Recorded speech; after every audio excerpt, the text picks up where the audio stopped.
The wind, a restless spirit of the high plains, clawed at Silas Blackwood's isolated cabin, its voice a mournful keen through the ill-fitting cracks in the seasoned timber.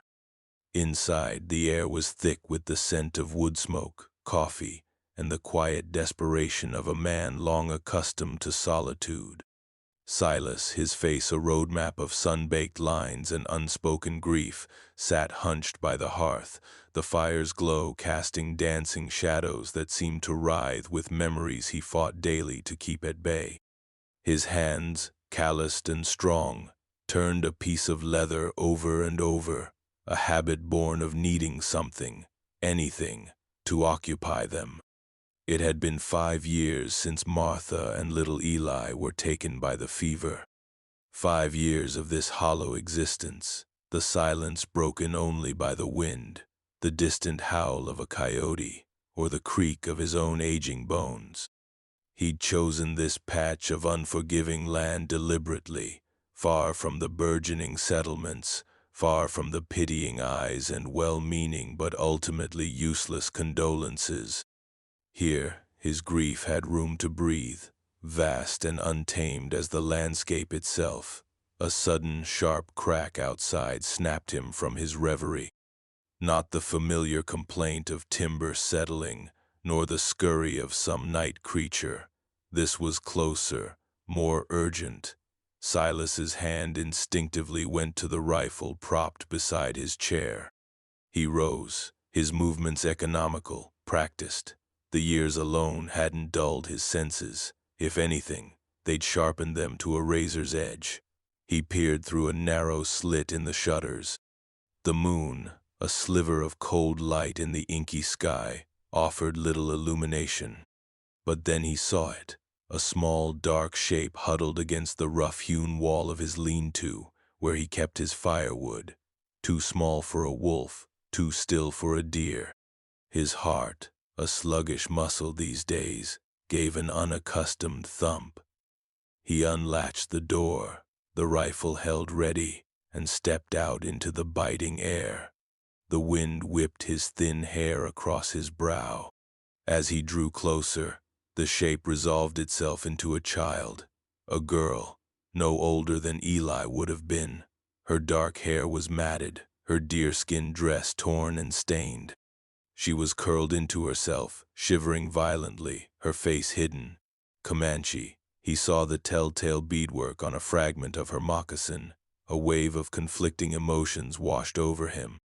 Fear, ingrained from countless tales of raids and bloodshed. Suspicion, the natural currency of the frontier. And something else, something deeper, an echo of a pain he thought buried. She didn't stir as he approached, which was more alarming than if she'd bolted. He knelt, the cold of the ground seeping through his worn trousers. Gently, he reached out a hand, expecting her to flinch, to fight. Instead, her small body felt limp, almost lifeless. "Easy now," he murmured, his voice raspy from disuse. "Easy." He touched her shoulder. Her skin was cold, frighteningly so. He saw a dark stain on the side of her head, blood crusted in her hair. Her breathing was shallow, ragged. The pragmatist in him, the survivor, whispered warnings. She could be bait. Her tribe could be near. Taking her in was a risk, a monumental one. But the father in him, the part of him that still ached for the weight of a small hand in his, saw only a child on the brink of death. He scooped her up. She was terrifyingly light, a bundle of brittle bones and icy skin.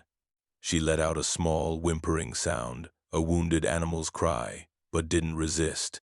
Inside, he laid her on his own narrow cot, the only soft place in the cabin. The fire had dwindled, and he quickly added more wood, coaxing it back to a robust blaze. By its growing light, he examined her more closely. She was gaunt, her cheekbones sharp beneath the grime. A long, ugly gash ran along her temple, oozing slightly. It looked like she'd been struck, or perhaps fallen hard. There were other bruises, scrapes, signs of a brutal ordeal. He fetched water, tore strips from one of Martha's old linen underskirts, one of the few soft things he'd kept. His hands, usually steady when skinning a deer or sighting his rifle, trembled slightly as he cleaned the wound. She moaned, her eyes fluttering open for a moment. They were dark, vast, filled with a terror that lanced through him. Then they closed again. For hours, he tended her. He dribbled lukewarm, sweetened water between her cracked lips. He bathed her face and hands, trying to be gentle, trying to convey a reassurance he didn't entirely feel himself. He covered her with his thickest blanket, tucking it around her small frame. He sat in his chair, the rifle across his lap, and watched her, listening to every faint breath, every rustle of the blanket. The dawn found him still there, haggard and unrested, but the girl was alive. Her breathing was a little stronger, the terrifying chill gone from her skin. He felt a flicker of something akin to relief, so unfamiliar it was almost painful. The next few days were a trial. She drifted in and out of consciousness, sometimes thrashing in a silent terror, other times lying unnervingly still. When awake, her eyes followed his every move, wide and wary, like a trapped animal. She refused food, clamping her lips shut, turning her head away. He left a small bowl of thin broth and a piece of johnny cake by the cot, hoping the aroma might tempt her. He spoke to her in quiet, low tones, not expecting a response, but needing to fill the oppressive silence. He told her about the weather, about the deer he'd seen that morning, mundane things. He didn't use Eli's name or Martha's. Those names were still too sacred, too raw. On the third day, he found the bowl of broth empty, a small victory, but it felt immense. He refilled it, his movements slow, deliberate, trying not to spook her. When he turned back, her eyes were on him, still fearful, but with a glimmer of something else, curiosity, perhaps. He sat in his usual chair, not too close, and ate his own meal of jerky and cold beans. He didn't look at her directly, sensing that his gaze made her uneasy. The silence in the cabin was different now. It was no longer empty. It was charged, filled with unspoken questions, with the fragile presence of another human being. Slowly, she began to mend. The gash on her head started to heal, the bruises to fade. She remained silent, but her eyes were her language. They were intelligent, watchful eyes. He saw fear in them, yes, but also a steely resilience that reminded him achingly of Martha.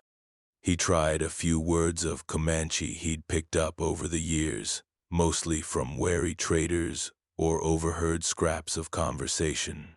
Water, he'd ask, holding up a dipper. Food.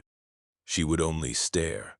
One afternoon, a week after he'd found her, he was mending a harness strap, his brow furrowed in concentration. He fumbled, dropping his awl. It rolled under the cot. Before he could retrieve it, a small, dirt-smudged hand darted out and picked it up.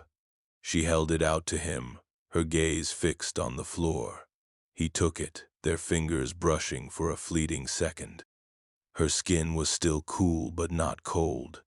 "Thank you," he said, his voice rough. She didn't respond, quickly withdrawing her hand, but it was a beginning. A tiny crack in the wall of silence and fear.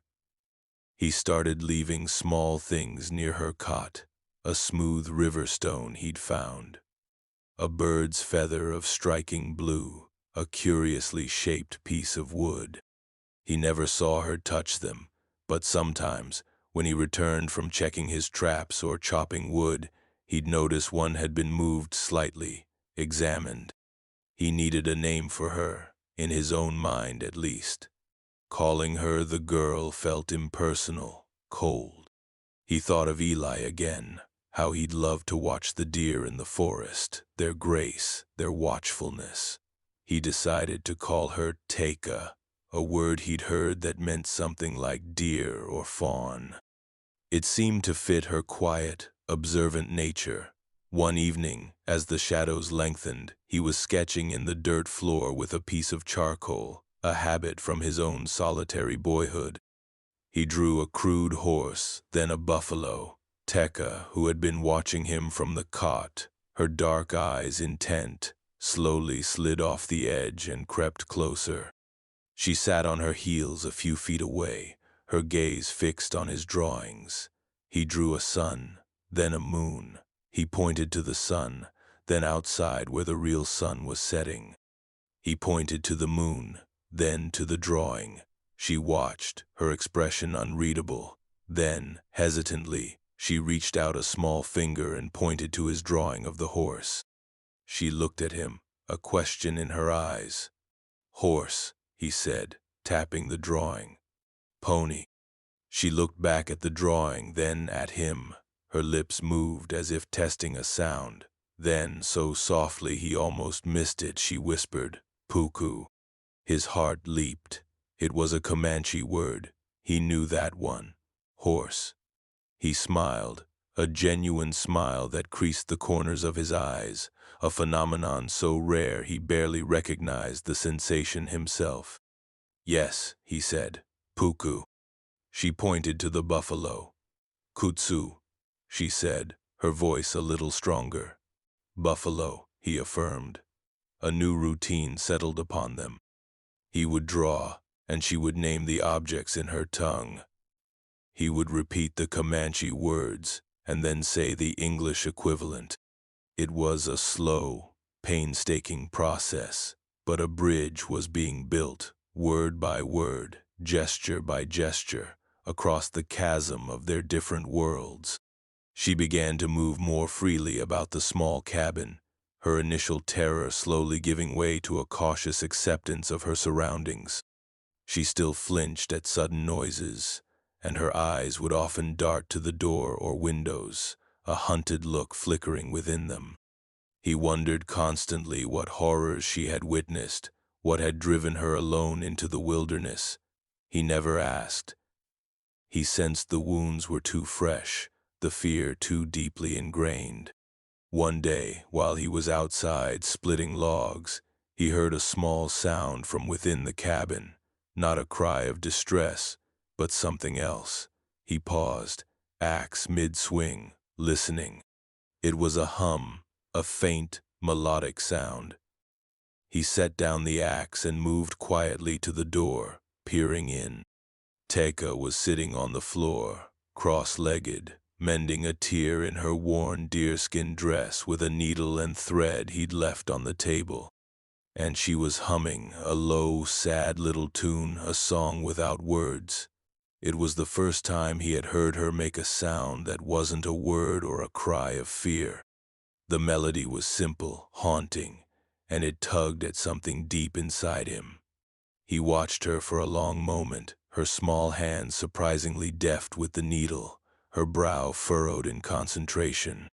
A profound sense of protectiveness, fierce and unbidden, surged through him. He learned more about her not through words, but through her actions. She was neat, folding the blanket on the cot carefully each morning. She had an uncanny ability to find things, lost buttons, misplaced tools. She moved with a quiet grace, almost blending into the shadows of the cabin. She showed an interest in the plants he gathered, watching intently as he sorted herbs for tea or poultices. Once, she pointed to a particular root he'd discarded, then made a gesture of rubbing her stomach and nodding. He, remembering a bout of indigestion, cautiously brewed a tea from it. It settled his stomach. Her knowledge, it seemed, was practical, rooted in the earth. The thread of discovery was a constant shadow.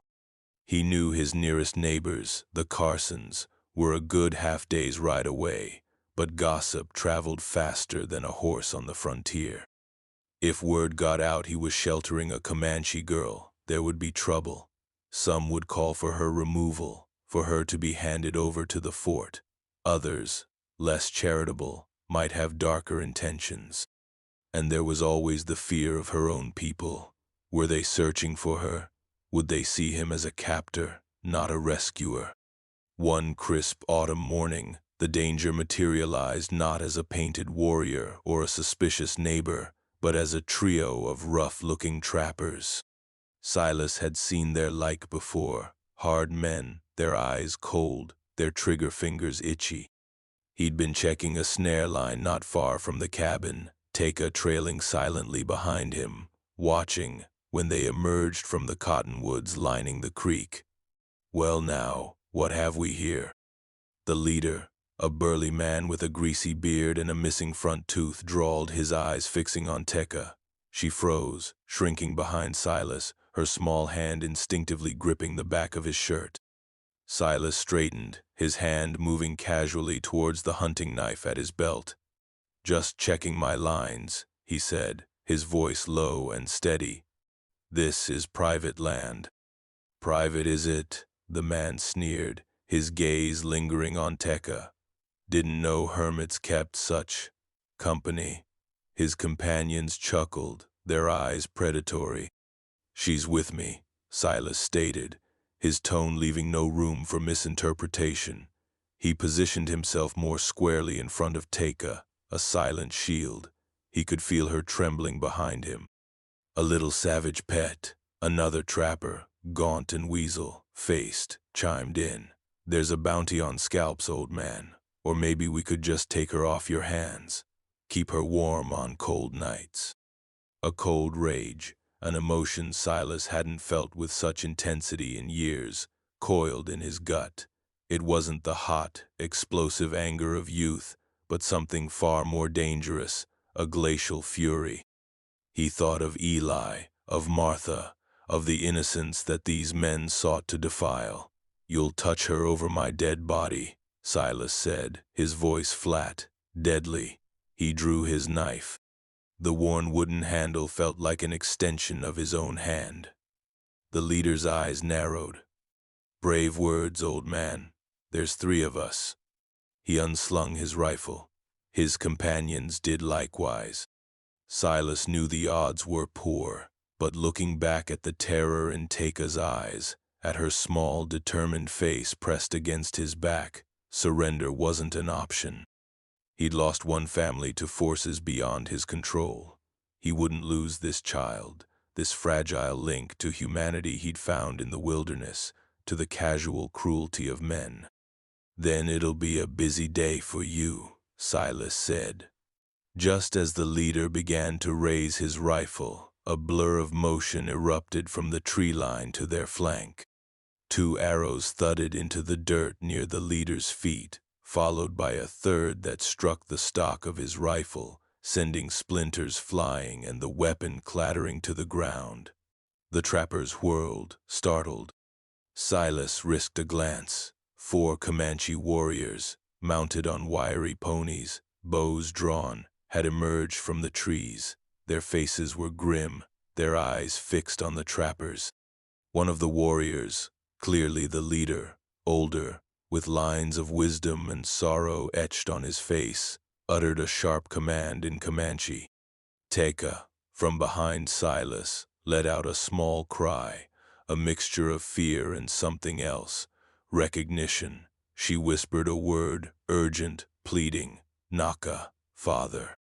The trappers, thoroughly outmaneuvered and outgunned by the silent, sudden appearance of the warriors, looked from the Comanche to Silas, their bravado evaporating. The weasel-faced one began to back away. "No trouble here," he stammered. Just passing through." The Comanche leader ignored him, his gaze fixed on Silas, then on Taka, who was now peeking around Silas's leg. The warrior's stern expression softened almost imperceptibly when his eyes met hers. Silas slowly sheathed his knife, but kept his hand near it. He didn't know if this was a rescue or a new threat. The warrior dismounted, handing his bow to another. He walked slowly towards Silas and Taka, his movements deliberate, unthreatening. He stopped a few feet away, his eyes searching Silas's face, then Teka's. He spoke, his voice deep, resonant, not to Silas, But to the girl, Tekka stepped out from behind Silas, hesitantly at first, then with more confidence. She answered the warrior, her voice small but clear. A brief exchange followed. Then Tekka turned to Silas. She pointed to the warrior. "Naka," she said again. Then she touched her own chest. "Tekka." She looked at Silas, then back at her father, a wealth of unspoken emotion in her eyes. The warrior, her father, looked at Silas. His gaze was intense, assessing. He saw the worn cabin in the distance, the signs of a hard, solitary life. He saw the way his daughter stood close to this white man, not cowering, but not entirely at ease either. He saw the lingering tension in Silas's stance, the protectiveness. He spoke, in heavily accented but understandable English. "You save her?" Silas nodded. "Found her, hurt, by the creek." He gestured vaguely. She was alone. The warrior's eyes scanned Tekka again, taking in the faded bruise on her temple, the thinness of her frame, but also the mended dress, the relative cleanliness. He saw she was no longer starving, no longer at death's door. He looked back at Silas, her mother, others, gone. His voice was flat, heavy with grief. Attack, blue coats. Soldiers. Silas understood. A skirmish, a massacre.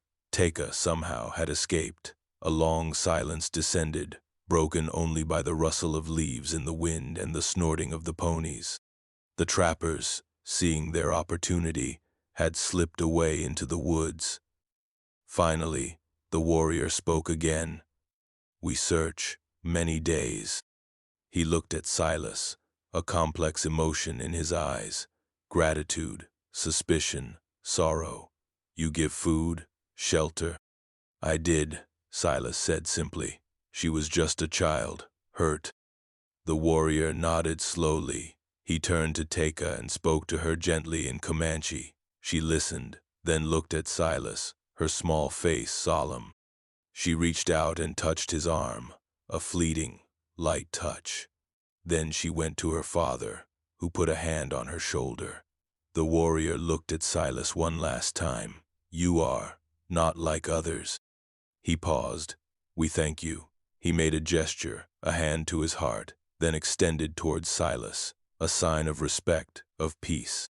Then he turned, mounted his pony, and with Tekka lifted before him, he and his warriors melted back into the trees as silently as they had come. Silas stood there for a long time, the imprint of Tekka's small hand still warm on his arm. The clearing felt suddenly, profoundly empty. The wind soft through the pines, once again the loudest sound. He walked back to the cabin. It looked the same, small, weathered, solitary, but it wasn't the same. The silence inside was different now. It wasn't the barren silence of pure grief anymore. It was layered, tinged with the memory of a small humming voice, of dark, intelligent eyes learning to trust, of a bridge built across a divide of fear and prejudice. He picked up the charcoal from the floor where Tekka had last sat. He looked at the crude drawings, the horse, the buffalo, the sun. He saw the small, hesitant marks she had made beside his own.